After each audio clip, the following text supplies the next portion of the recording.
À Yopougon, on trouvait une fille, une femme. Je te dis que si tu me dis que c'est faux, je vais dire le nom de la fille et je vais faire intervenir la fille en direct sur ma page. La femme en direct, c'est pas une fille, c'est une femme. Tu es parti à Yopougon, une femme avait fait un poste pour dire que ses affaires marchent. Elle fait la cuisine, elle fait un certain nombre de choses, ses affaires marchent. Elle était dans l'entrepreneuriat.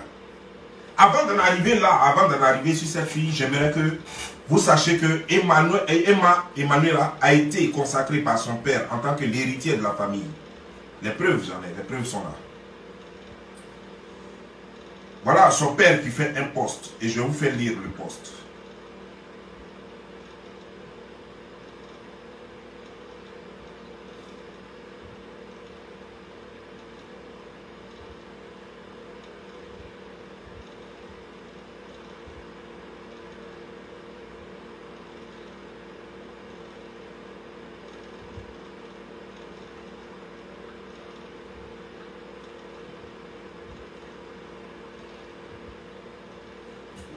Voici Emma ici. Est-ce qu'on voit bien? Voici Emma ici. Et voici le poste de son père. Il dit ceci.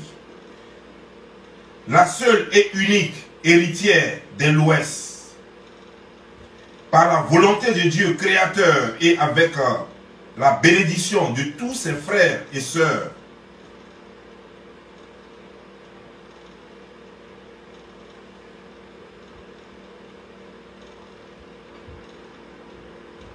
il dit, qui peut régner? C'est lui ça encore. Hein?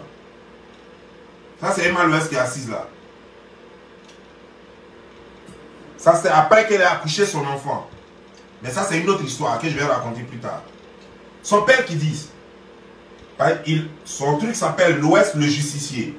À son père qui dit, qui peut régner une enfant sacrée, son père qui dit ça, et entouré de toutes ses tantes et parents éloignés. Il y a quelque part encore où il a dit la seule héritière. Je peux encore aller plus loin. L'héritière de l'Ouest. C'est elle qui va hériter du trône de son père. Son père l'a consacré. C'est pourquoi Emma ne se mariera jamais. Emmanuel, elle ne se mariera jamais. Jamais elle ne va se marier. Et même d'ailleurs, voilà ce que Didier Arafat dit. Je vous fais écouter ce que Didier Arafat dit.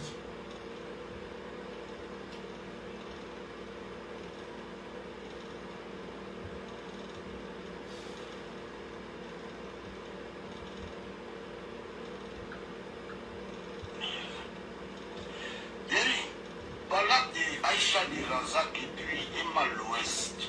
Toujours cette fille-là. Emma, tu as 31 ans, tu vas avoir 32 ans bientôt. Tu n'es pas mariée. Tu viens de faire ton enfant Kobi, un petit garçon que j'aime bien, parce que j'adore les enfants. Mais pense à te marier, cherche à te caser. C'est important, c'est pas à 35 ans tu vas faire ça, où le gros sera fané, fini, fatigué, parce que les wortons de plumes qui sont passés par là. Oh, excusez-moi les enfants, j'ai été légèrement impoli, mais bon, sévère. Vous avez bien entendu les enfants, mais pour les grandes personnes, on continue. Hein? Trop de trucs qui sont passés dans ton truc. Ça suffit là. Il faut laisser le mari d'Aïcha de Razak. C'est parce que tu veux prendre son mari. Elle t'a Joe. Voilà pourquoi tu allais faire pour la foutu. Arrête tes conneries de merde. On est fatigué. Ok? Et puis arrête de te balader pour dire aux gens que moi je suis trop fan de toi. Nanana, c'est pour ça que vous allez. J'aime pas puneux. Puneux de la tête, là, j'aime pas ça. Moi, regarde. Ok, vous avez écouté. Ça, c'est Didier Arafat qui dit ça. Didier Arafat, je vous signale qu'il sortait avec elle. Il dit qu'il n'est même pas fan d'elle, que lui, il n'aime pas Pineux. Qu'elle n'est qu'à chercher à se marier. Didier Arafat est mort. Depuis qu'il a fait cette vidéo jusqu'à aujourd'hui, ça c'était au moment où l'enfant, son enfant naissait. Jusqu'à aujourd'hui, l'enfant a plus de 5 ans. Ça veut dire que Emma Louest, aujourd'hui, si elle n'a rien, elle a 37 ans, 38 ans. Elle a au moins 37 ans, 38 ans. Quand Didier Arafat disait ça, et elle n'est toujours pas mariée. Elle ne se mariera pas. Emma Louest ne se mariera pas. Elle ne se mariera jamais. Si elle se marie, ça ne durera pas. Soit le monsieur va mourir, soit ils vont vite se séparer pour que le monsieur puisse vivre. Parce que son père a fait d'elle l'héritier du trône. Il a choisi parmi toutes les filles. Il a dit la seule héritière. Il n'y a pas deux.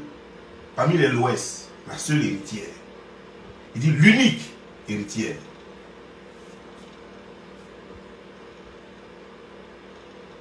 Donc Emma Louest, elle a quelque chose en elle. Quand elle t'approche, elle tire ta chance. Quand elle approche une femme, elle tire la chance de cette femme. Quand elle approche une femme, une autre femme, elle tire la chance.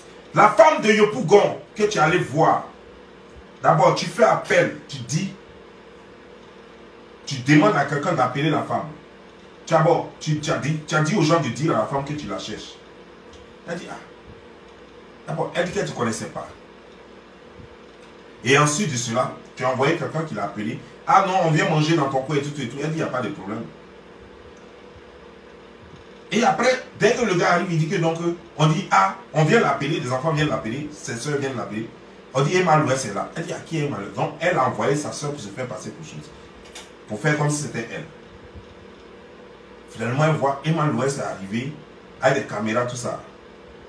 Ils ont filmé, là, elle est obligée de se présenter maintenant. Emma Louest arrive avec des caméras. Quelqu'un que tu n'as jamais vu, vous n'êtes pas entendu sur quoi que ce soit. Emma Louest envoie des caméras, commence à filmer, tout et tout. Elle m'a même envoyé les photos, tout ça. Mais Emma Louest, j'attends que tu dises que c'est faux. Il paraît que tu ne réponds pas aux gens. Mais je crois que devant des accusations aussi graves, tu dois parler. Parce qu'il ne dit rien constant, c'est parce que tu sais que c'est la vérité. Et que tu sais que si tu l'ouvres un coup, on va balancer toutes les preuves. C'est pourquoi tu ne parles pas. C'est pas par sagesse, c'est parce que tu n'as rien à dire. Tu sais que tu ne peux pas te défendre. Tu le sais très bien. Parce que tu es méchante foncièrement. Emma Louest rencontre la femme, ils font photo, tout et tout. Emma Louest donne l'argent à la femme. La femme dit que heureusement, elle n'a pas pris l'argent pour bouffer elle-même. Elle a pris, elle a acheté les ustensiles, les trucs de son business. C'est ce qu'elle a payé. Elle dit, d'abord, le lendemain même, c'est son téléphone qui est gâté. Après, les problèmes ont commencé à suivre. Après, elle ne comprend pas. Les gens, la police vient chez elle pour l'arrêter, pour dire qu'elle travaille avec Emma pour l'histoire des drogues. Elle dit, ah, où ça?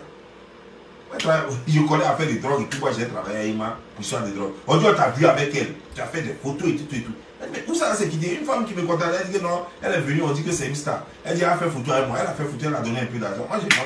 On dit non, que de ta nourriture, tu profites dans tes affaires, là, tu profites pour faire passer la drogue. Alors qu'elle ne connaît pas à faire des drogues. Donc comme Emma, quand Emma était venue, elle m'avait dit, si tu as un problème, quel que soit le problème, appelle-moi. Donc elle s'est dit que quand les gens fermaient son truc, elle avait tous les problèmes qu'elle avait. Ses soeurs lui ont dit, mais attends, Emma était venue te voir. Elle dit que donc si tu as un problème fort, elle a contacté. Donc contacte là, renvoie. Elle dit, ah ouais, c'est vrai ce que vous dites.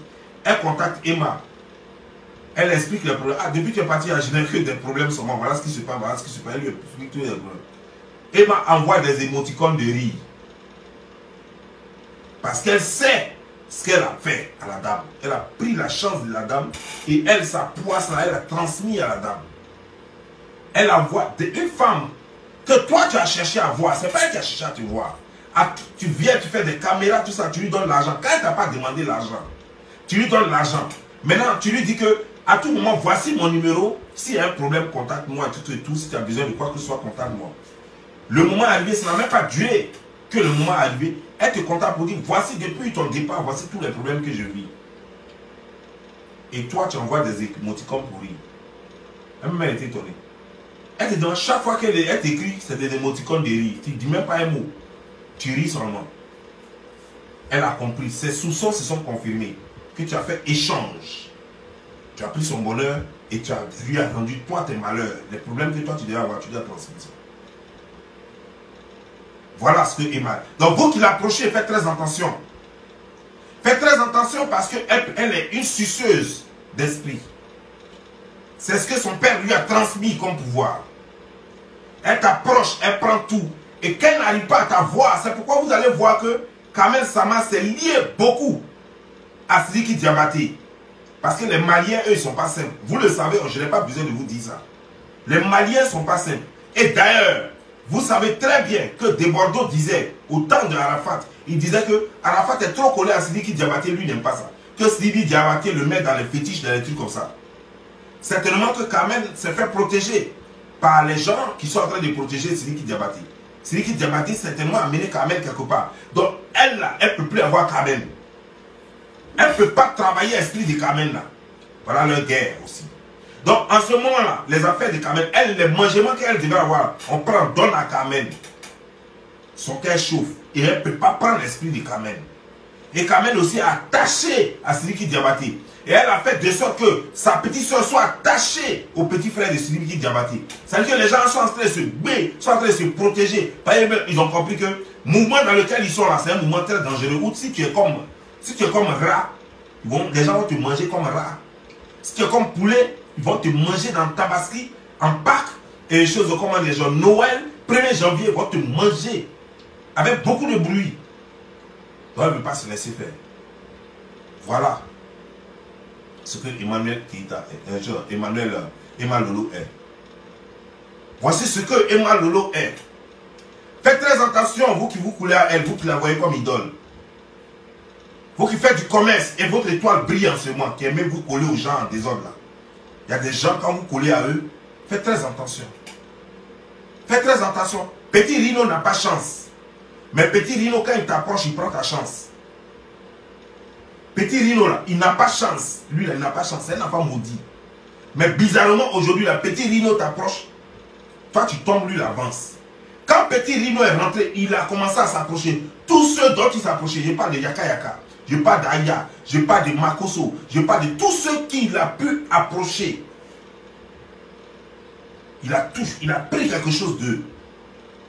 Tous ceux qu'il a pu rentrer dans leur 6 mètres, il a pris quelque chose d'eux. En ce moment, ça brûle le ventre de Makoso même. Il en boule jusqu'à il ne comprend pas. Il en boule, il se dit, ah lui un doyen sur les réseaux sociaux. Comment il a pu se faire avoir?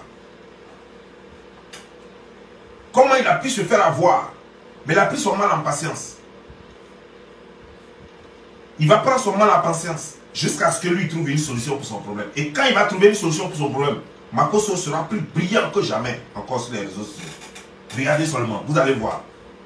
Parce que chacun naît avec son étoile. Mais c'est pourquoi quand vous aimez accepter les gens en désordre pour rentrer dans vos 6 mètres là, vous ne savez pas ce que ça peut vous porter comme préjudice. Il y a des gens qui viennent à vous pas parce qu'ils vous aiment, pas pour autre chose, mais pour prendre vos chances. Et une fois ils ont réussi à prendre vos chances, ils s'en vont et c'est vous qui les suivez maintenant. Vous avez compris, non? Donc voici l'histoire de Emma Lolo. Faisons très attention.